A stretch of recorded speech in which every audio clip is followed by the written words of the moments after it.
தமிழ் நெஞ்சங்களுக்கு வணக்கம். நம் அனைவரின் வயிற்றுப்பசியை தீர்க்க காரணமாக இருக்கும் விவசாயத்தை பற்றியும் விவசாயிகளை பற்றியும் தான் இன்றைக்கி நம்ம இந்த வீடியோவில் பார்க்க போகிறோம். கடந்த 20 ஆண்டுகளாக இயற்கை விவசாயம் செய்யும் ஒரு விவசாயியிடம் பேசிய தொகுப்பின் ஒரு சில வரிகள். விவசாயி சேற்றில் மண்டியிட்டு உழைப்பதால் தான் நாம் சோற்றுக்கு மண்டியிடாமல் இருக்கிறோம். தினமும் 8 மணி நேரம் வேலை செய்து ஒரு படி நெல்லை சம்பளமாக வாங்கும் காலம் வரும். அப்போதுதான் தெரியும் விவசாயியின் அருமை. ஆமாங்க, நமக்கு 3 வேளையும் பசி ஈஸியாக தீந்துறதுனாலையோ என்னவோ அதை பயிரிட்ட விவசாயிகளை பற்றி நம்ம நினைக்கிறதே இல்லை. இந்த கருத்தை எங்களுக்கு எப்போ தோணுச்சுன்னா, ஒரு விவசாயியிடம் மனம் விட்டு பேசினதுக்கு அப்புறம்தான் எங்களுக்கே தோணுச்சு. ஒரு விவசாயி மனம் நெகிழ்ந்து பேசிய 2 வரிகள்.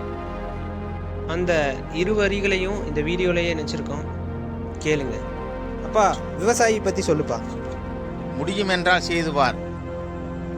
உன் கட்டை விரல் இல்லை என்றால் உன்னால் உணவை அள்ளி சாப்பிட முடியாது. கட்டை விரலைப் போலத்தான் விவசாயமும். விவசாயி இல்லை என்றால் உன்னால் உணவை உண்ண முடியாது. நன்றிகள்.